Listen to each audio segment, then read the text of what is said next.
Merci, monsieur l'ambassadeur, monsieur le consul. Vous avez bien fait de le féliciter parce qu'il a fait un remarquable travail avec toute l'équipe du consulat. Et merci tout le monde d'être venu. Et aujourd'hui, à mes funérailles, enfin, on dirait, c'est le vieux rêve des humains d'être présent.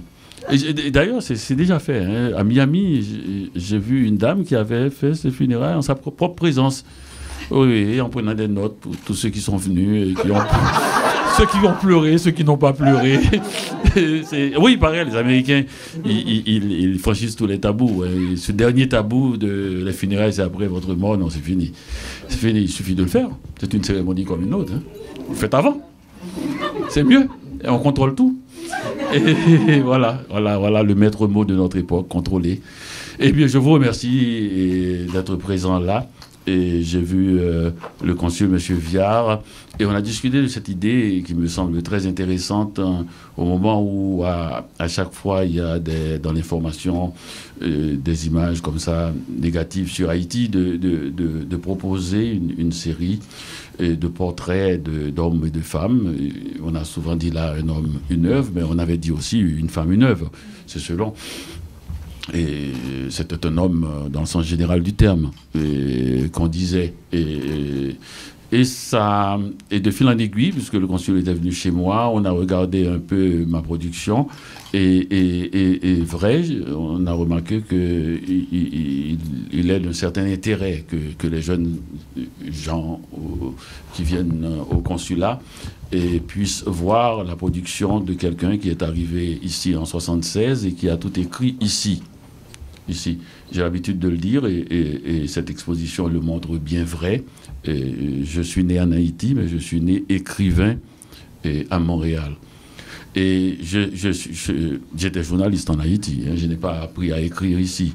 Mais écrire comme journaliste et écrire comme écrivain, c'est deux natures différentes, c'est deux perceptions du monde différentes. C'est un peu... Je vais le dire là, et les journalistes vont prendre ça mal et ils auront raison. C'est un peu ce que le fast-food est à la cuisson lente. C'est-à-dire que l'écrivain, et c'est vrai, l'écrivain, pour qu'il le soit vraiment, il faut qu'il n'ait pas de maître. L'écriture n'a pas de maître. Ou plutôt, il en a un, mais il ne le connaît pas. C'est le lecteur anonyme. Et on lui dit, prenez tout le temps qu'il vous faut. Alors que le journalisme a ce qu'on appelle une date de tombée, une heure même de tombée, et de plus en plus, des minutes de tombée avec Internet. Donc c'est de manière différente. Il y a des journalistes exceptionnels et des journalistes qui sont devenus des écrivains. Je n'irai pas dans cette bataille-là. Mais je suis tout à fait ému de cela et de voir que mon ami Franz Voltaire a parlé de l'amitié. Et il n'y a pas longtemps, je lisais de Borges, je n'arrive pas de le citer, il disait que l'amitié est une passion sud-américaine. Mais c'est aussi quelque chose de très mystérieux. Et ce n'est pas seulement une passion sud-américaine, et c'est le sentiment le plus secret et le plus mystérieux qui existe. Et comment peut-on se retrouver en lien profond avec quelqu'un qu'on a connu et qu'on n'a pas vu depuis très longtemps? Comment peut-on se sentir profondément en liaison clandestine avec quelqu'un qu'on n'a pas vu depuis si longtemps?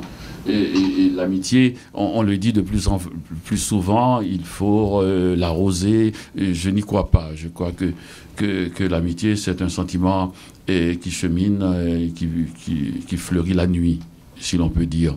Je me souviens d'ailleurs, et quand je vivais à Miami et que je rentrais à Montréal et que je passais à la radio, à chaque fois, mes amis se précipitaient pour me dire « Mais tu ne m'as pas appelé, tu es ici depuis combien de temps ?» Et une fois, j'ai eu l'idée de dire à la radio que si j'appelle quelqu'un tout de suite, c'est parce que j'ai peur qu'il soit fâché. Et donc, mes vrais amis, je ne les appelle pas. Alors, à la sortie de la radio, j'ai appelé quelqu'un. Il m'a dit, mais pourquoi tu m'appelles là-bas?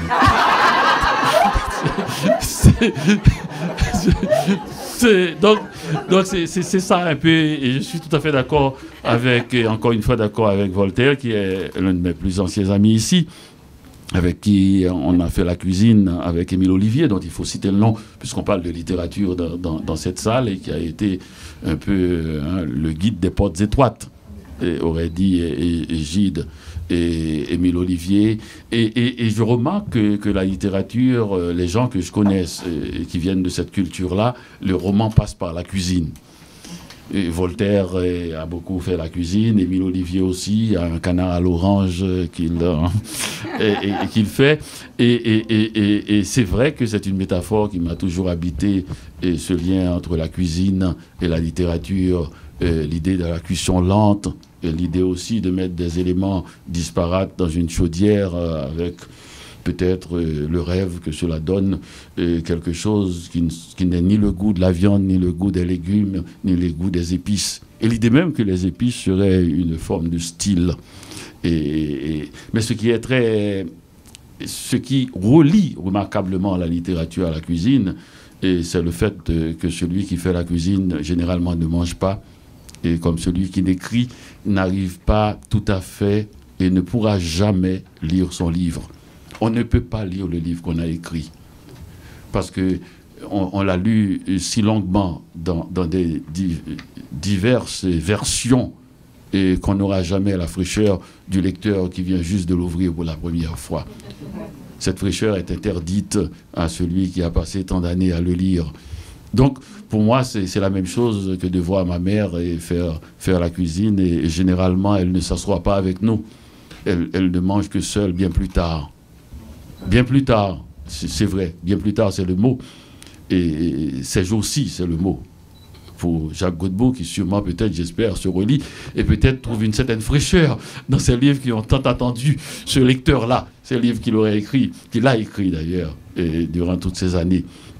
Donc je suis tout heureux de vous voir ici et de vous présenter l'idée de cette exposition où j'ai pu réunir, j'ai pu avoir la possibilité de voir l'ensemble de cette partie du travail, c'est-à-dire les livres dans les diverses éditions, dans les diverses traductions, et puis aussi ce que ces livres-là ont rapporté. Et de dire presque avec vanité, cette fois-ci, on a parlé de modestie. Laissez-moi placer ce mot dont Shakespeare dit « Il n'y a pas d'écrivain qui ne soit pas vaniteux ». Il est impossible de vouloir... c'est vraiment enfin, c'est pas moi. C'est Malraux qui dit que l'écrivain n'est pas le contempteur de Dieu, il en est son rival. Donc de vouloir crier et de ne pas être vaniteux, c'est impossible.